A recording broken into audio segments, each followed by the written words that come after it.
5 dito para sa Puwersa Studio sa Sampaloc, Manila. Magingay naman para sa susunod na bata ng gabi. Sa Manila, Linya Heartbeat, Exhaust Clothing, tsaka the fuck is this? Shoutout sa kay Valgard. Ito, umpisahan na natin. Sa kanan ko, galing pang Baguio para sa inyo. Magingay para kay Brutalismo. Ng dalawang talim sa aking ulo. Sarili kong buo ang nagsigisura ng bolo. Hindi tinakol na demonyo kundi malayang kuragong gumabo sa lugar ko sa lahat ay nagkatago. Nagawa sa patutok na dito kuya. Shoutout sa puwet mo. Yeah. Yun lang. Shoutout sa Baguio. Shoutout syempre sa Kuwa Gaguan, tsaka sa Bakayan. Ayun, sa kaliwa ko, Huwag na yung pakain. shoutout, representing Malate, Manila. Magingay para kay Marcus.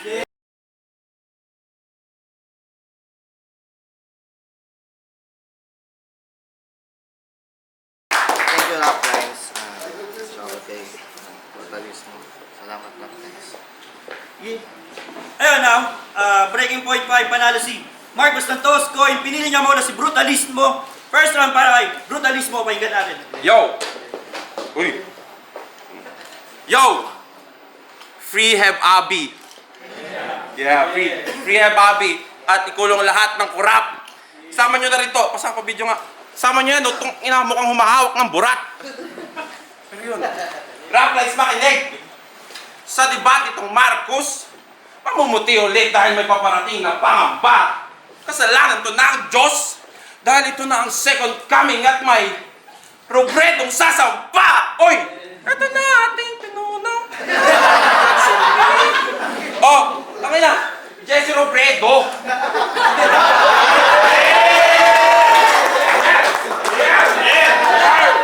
Jesse Robredo.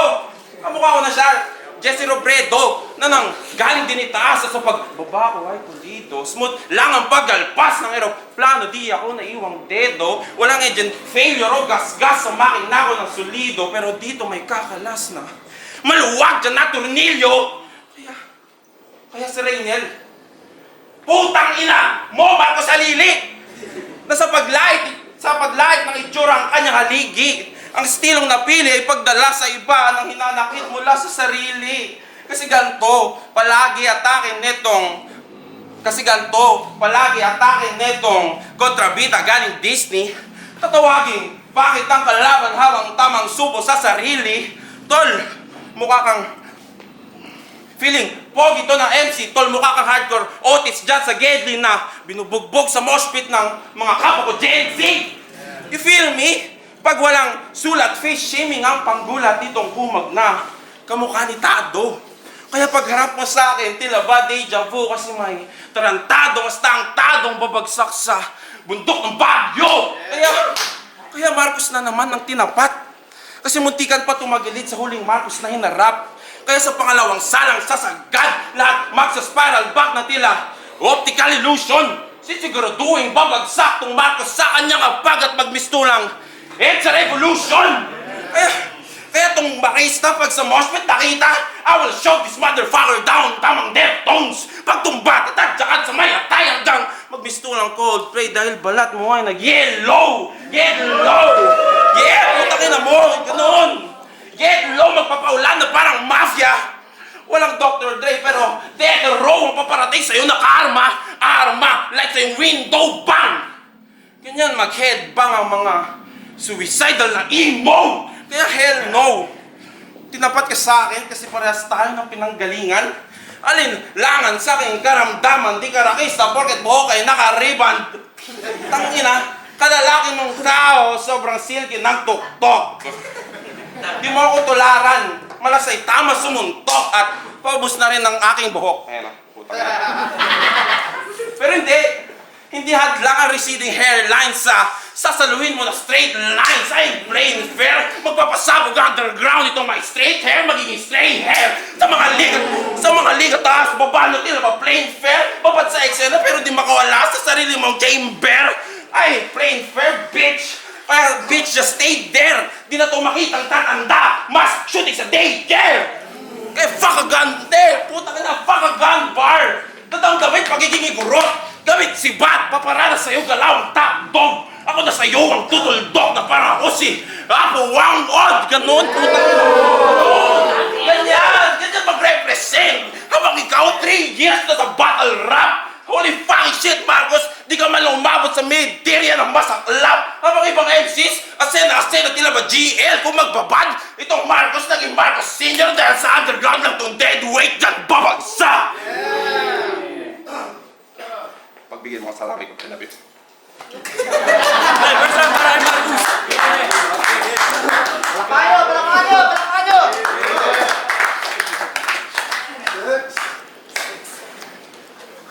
Thank you, Lord. Di na Bisaya. Nawala na yung sumpa sa akin. Ano, Marcos na naman kalaban mo. Huwag ka nga magreklamo dyan, men. Ganyan talaga sila, bossing. Hindi mo alam minsan may saltik o malikhain. Kasi kaya lang daw tayo pinagtapat kasi parehas tayo naggigitara sa DP natin. Pero ano, game? Ang weirdo ng liga nyo! Puro antics sa FB page. Tapos mga natatawa, mga feeling edgy na loser. Pinagtitipan sariling mga MCs. Tapos ito ang number 1 na persecutor. Busit ako sa mga tulad mong trentahin na pero nakikigamit ng Gen Z humor para lamang makabingwit ng mga menor na nagpapanggap na 20 years old. Self-proclaimed liga ng mga Gen Z. Pero yung aura nyo, nakaiilang.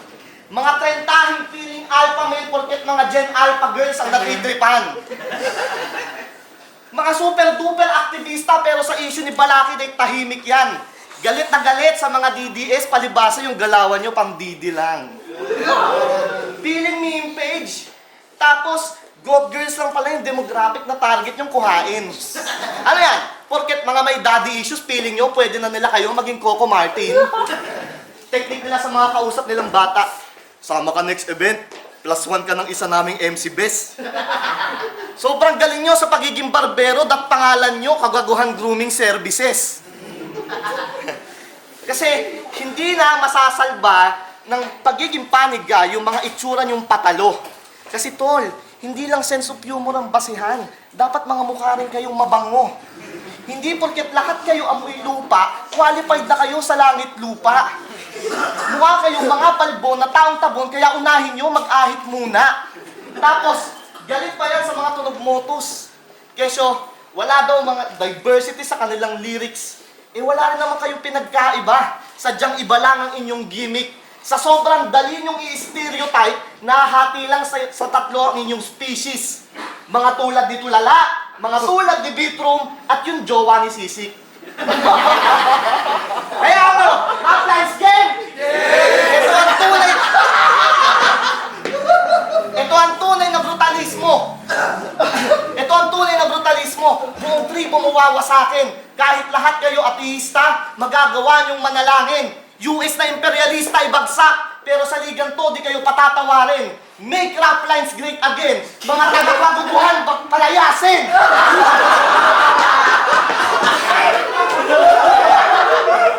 Pero sige. Bit-bit mo na sarili mong liga.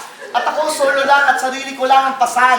Marami kang mga tropa dyan sa crowd at mga judges na madali lang masulsulan. Manalo o matalo, that's none of my worries, I don't give a damn. Hindi nakakayang matalo sa MC ng ligang walang bilang, magsama kayo ng rap hugutan. Upload yung video ko, time! Kailan para kay brutalismo.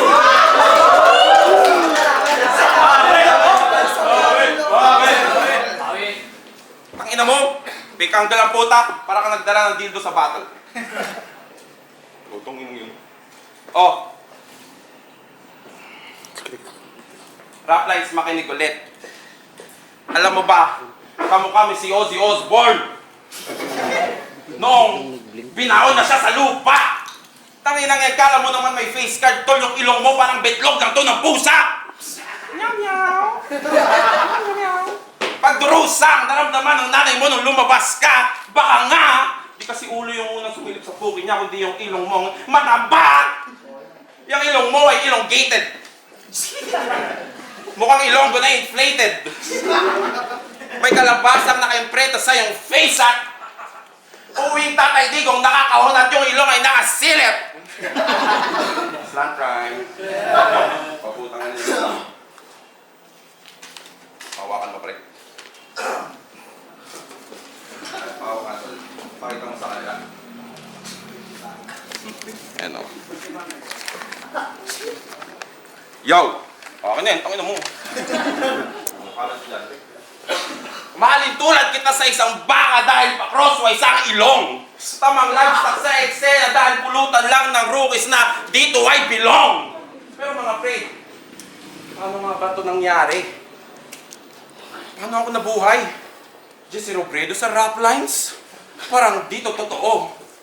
Sa naglanding yung aeroplano, ba't di sa hukay? Eh di sa... No mo!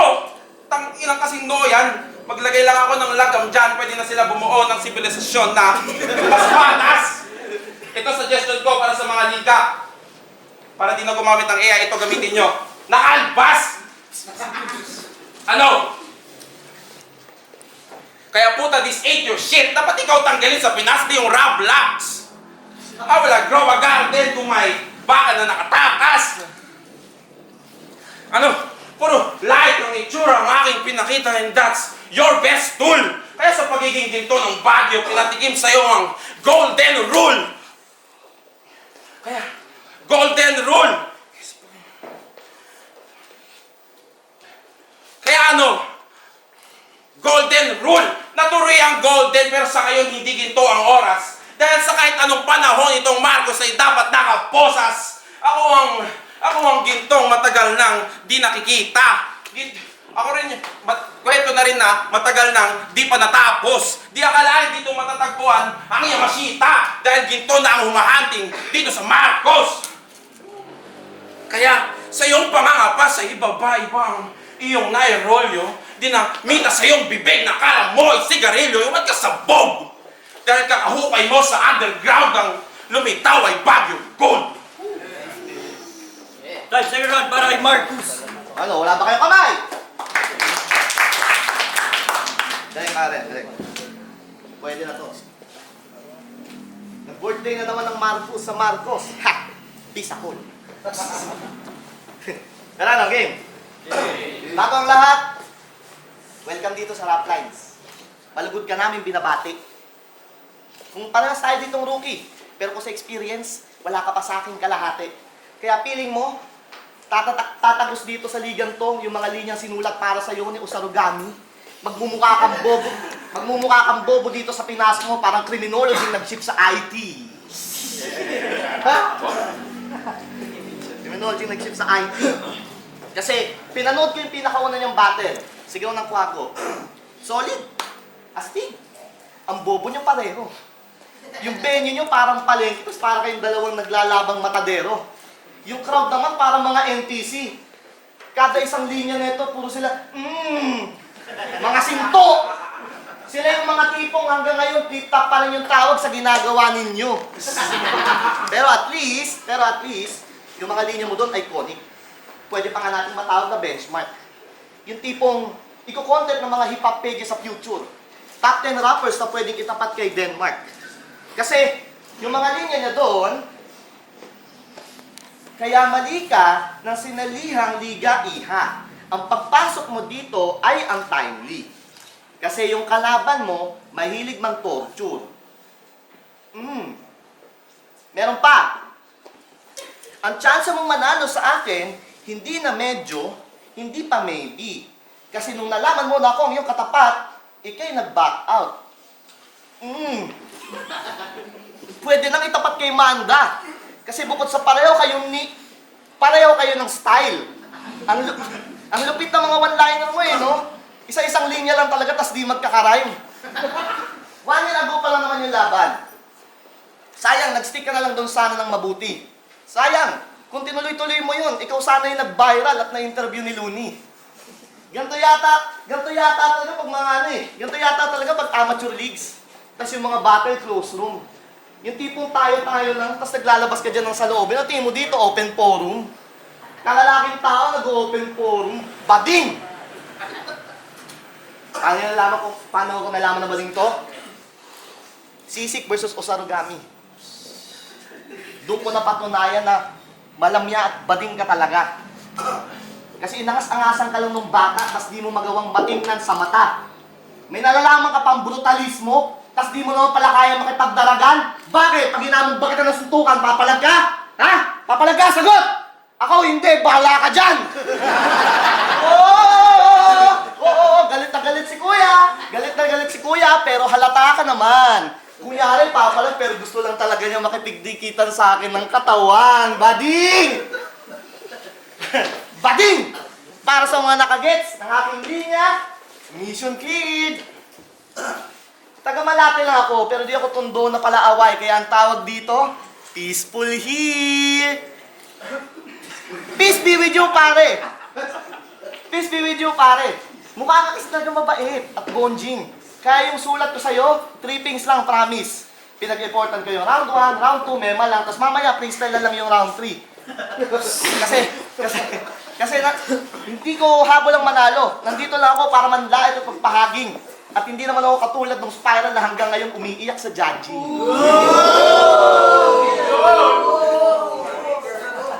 Time last one para kay brutalismo. Putang ina mo, brutalismo yon, hindi na nakakagulat. Brutalismo yon, pure, hindi ko yun sinulat.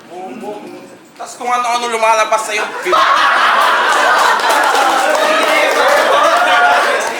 diba? Pinagalingan na liga.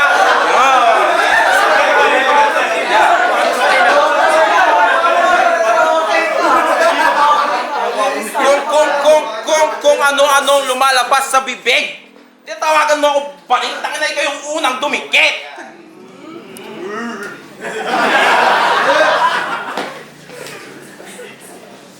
Tol, di ba? Sabi mo noon na isa ka sa nauna. Sabi mo noon na isa ka sa nauna. Eh di, dapat alam mong maraming naunang tanga. Astahang pinuno sa eksena, kala niya, handa na magsilbi sa mga baguhan, tol. Paano yan kung ni isang labanan, puta, wala akong napala? Oh, pinuno, handa na magsilbi? Ito na ating pinuno, ating pagsilbi. Pero, oy! Pero dito kakamping! Huwag tapalan ng kulay ang kahirapan yan ay dapat mabali. Lilitaw lang ang kulay rosas pagkatapos pasabugin utak mo doon magmumukhang kakamping rally. Kaya dapat lang lunurin ito sa kulay dahil nakakulong sa stilong patapon at puno ng excuses kung bakit di pa magkapangalan. Ito lang ang dahilan, pagiging Marcos dinamdam kasi wala kang nagagawang pagbabago sa larangan. Ito lang naman, galing na sa bibig mo, tol, na sila Eds at Charisma ay minsan nang nakasabayan. Habang ikaw andito pa rin, nagrarason na di mo kasalanan at sa labas ng battle rap ay may mas malaki siya nakalaban. Puta, at sa underground ka kung saan lahat may pinagdadaanan. Huwag kang magbabad sa battle rap kung saan lahat ay paangatan. Kung kasama ka sa food chain, malamang ikay pagkain lamang. Walang dahilan, walang hadlang o dahilan kasi kami isang taon pa lang sa bakbakan. Pero karamihan pinag-aralan iba't ibang armas habang nasa gitna ng laban. Ikaw, nakailang salang na hanggang ngayon nandyan ka lang sa ibaba ng baguhan habang kami pataas ng pataas hanggang sa naririnig na sa langit ang kuwagaguhan. At kasama na rin ang rap lines dyan. Kung kayo nayakap. Kasama rin dyan ang rap lines katabi ng aking bandila habang ikaw mananatili lang na rookie sa kakatalon mo sa mga liga. Pati siningnan, makatarungan. Hasta ang kampon ng kadiliman. Pero nung sinilip ko Facebook na, Christian music, kanyang tugtugan. Maka-Diyos ka. Okay lang kami. Maka-Diyos ka. Pero baka iyong nakalimutan na ito ang aking second coming. Oh, wait lang, tangan tunog pulot eh. Baka iyong nakalimutan na ito ang iyong second coming at wala kang matatanggap ditong amin because you won't see this bitch as Christian be born again.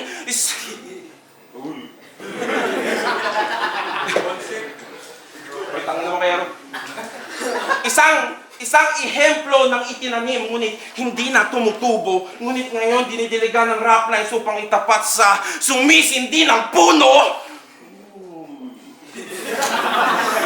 Kaya wala akong pake sa dala mong yanig. Ako Ako'y kordilyeran! Sanay na to sa lupang gumuguho! Sa una pa lang, Marcos, galawan mo ay merong sabit parang pangalan ng Pangulo. So, fuck the ones who are at the top! Hindi to Jesse Robredo, baka Jesse Pinkman, kasi ginawa na talaga kitang rakista dahil sa droga lang kita pinaglaruan. Pangalawang salang ko to sa rap lines, tas putang na, Marcos na naman. Tayo lang maglaban, tol. Marcos na naman! Marcos na naman? Oo, puta na, ang malapit to. Kaya sa pangalawang salang ko sa rap lines, Marcos na naman na kinasgas ko ng kinasgas hanggang sa mabura na to sa mapa, na sobrahan ako ng gasgas sa Marcos, namamagana ang balat niya kung sa naunang Marcos na muntikan pa, isinagat sa pangalawa hanggang sa wala na makikita ang pangatlong Marcos at sa makinarya makawala. Okay, last one para kay Marcos.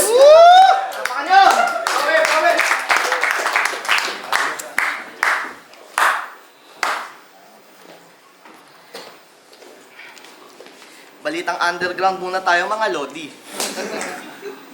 Host ng Kwagaguhan, meron daw nilalanding jowa ng may jowa. At ayon sa mga sources, gawain daw talaga niya mang-ahas ng mga tropa. At MC rin daw, yung kalandian niyang nabiktima sa kanyang pambobola. At para sa kanyang privacy, itago na lang natin siya sa pangalang Oza. O ano, akala nyo di kayo halata? Di kayo halata? Di kayo halata? Feeling nyo di kayo halata? Kulang na nga lang maghalikan kayo neto. Ang hapdi sa mata ng love team nyo, Julia Barreto tas JC Robredo.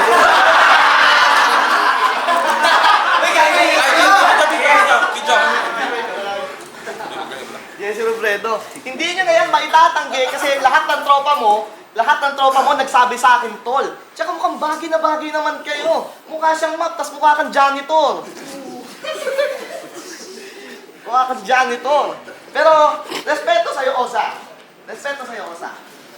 Di naman maitatanggi naming lahat na may malaking potensyal ka. Kaso ginamit ka lang na itong baby mo. At pinili mo naman na ito'y maging kasabwat niya. Pinauna kang makapasok dito. Tapos number 1 supporter mo siya tuwing may laban ka.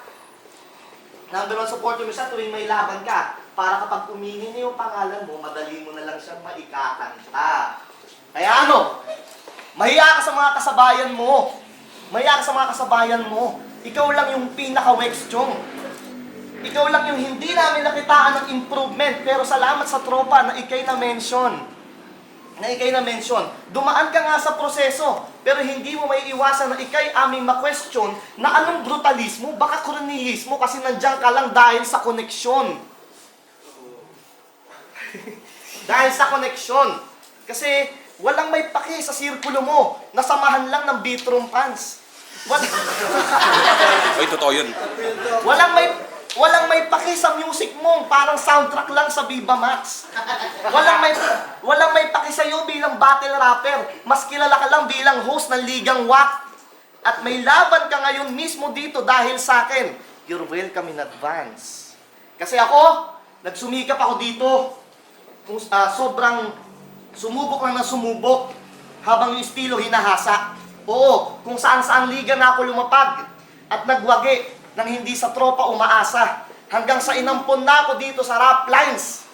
Di baling maging rookie ulit at dito mamama. Kasi alam nyo naman yung nangyayari kapag merong orphan sa loob na nagpapanggap na bata. Kaya ito ang tunay na brutalismo. Lahat sa gasa, walang iiwan ng 50-50. At plano ko na lang ngayon ay ituloy ang aking killing spree mula kay CD. Hiling ko na lang, sana malaglag sa turna, yung Lobo Guy pati si G's. At itapat nyo sa akin at ako ang tunay na magpapatahimik dyan sa ellipsis. Dahil magigay para kay Marcos siya kay Brutalismo. Yung rap lines, breaking point 5. Dito pa rin tayo sa Puwersa Studio. Magigay ulit para kay Marcos siya kay Brutalismo. Isa pang Doon, shoutouts din kay Aaron para sa pagpunta dito mula pa Baguio. Ayun ang boto na warado. 4-1 para kay Brutalismo. Yo, shoutout kay Kuya Marcos, kuya natin sa eksena, taka na mahalin natin yan. Salamat kay Brutalismo. Yung mga angle na yun, lalo sa round 3, sa round 1. Joke lang yun. Malaki respeto ko sa Corridor 1. Judges. Pero sa idol. Judges. Shoutout sa cameraman, tinalo ko yan! Yo, ako yung isang bumoto kay Brutalismo. So, sa tingin ko pinakamalakas nilang round parehas, round 1. Sobrang dikit nun para sa akin, pero binigay ko yun kay Marcos. Yung round 2 and 3 kay Brutalismo kasi mas nakita ko yung intensity, mas nakita ko yung pagdala niya sa mga bara. Sa akin, nag-i-equal lang yung sulat eh. Hindi ko pares silang lumaylay ng round 2. Pero kumbaga, sino yung mas nakapagdala ng sulat nila? Round 2 and 3, Brutalismo. Round 1, konti lang, Marcos, so Brutalismo. Yo, Sija. Binoto ko si Brutalismo. Para sa akin, pantay lang sila ng round 2 kasi halos parehas naman sila ng performance, di nag pay off yung mga linya nila parehas, tsaka may stutter siguro. Tapos round 3, tinabla ko yung round 3. Sa round 1 ako bumase. Kuha ni Brutalismo yung round 1 sa akin. Brutalismo. Yo, mga NC nga pala. Binoto ko si Brutalismo, round 1. Mas marami para sa akin na tumatak ng mga punchline ni Brutalismo kaysa kay Marcos. Round 2 naman, binigay ko kay Marcos yun kasi medyo may mga stutter talaga si Brutalismo, mas malinis si Marcos. Round 3, binigay ko rin kay Brutalismo. Mas maraming punchline si Brutalismo doon na tumatak lang. Ako naging isang pumoto kay Marcos kahit tropa kami ni Boss Aaron. Pero hindi ko ang hirap niya kasi i-judge round per round. Mas dinudge ko siya overall. Kasi ang napansin ko sa angle ni Brutalismo, masyado siyang bumabad sa Marcos wordplay. Tapos same din naman kay Marcos, bumabad siya sa Quago angle. Pero kasi parang nabasa niya yung Quago angle eh. Pinalabas si Oza, alam mo yun, parang ilang beses na ano yun. So parang kung usapang ganun, kasi pantay sila sa punchline lahat eh. Siguro mas na creativean lang ako sa pagsilip ni Marcos kaysa kay ano. Tapos lumamang nga, yun nga dahil nabasa yung ibang angle. So yun. Yo, Terman nga pala. Binoto ko si Brutalismo, round 1. Lakas of, dikit yung laban. Punches yung banat ni Brutalismo. Medyo nakulangan na ako kay Marcos. Then round 2 naman, binoto ko si Marcos. Kasi malaking factor yung konting stutter yung talaga yung tapos round 3 naman, binoto ko si Brutalismo.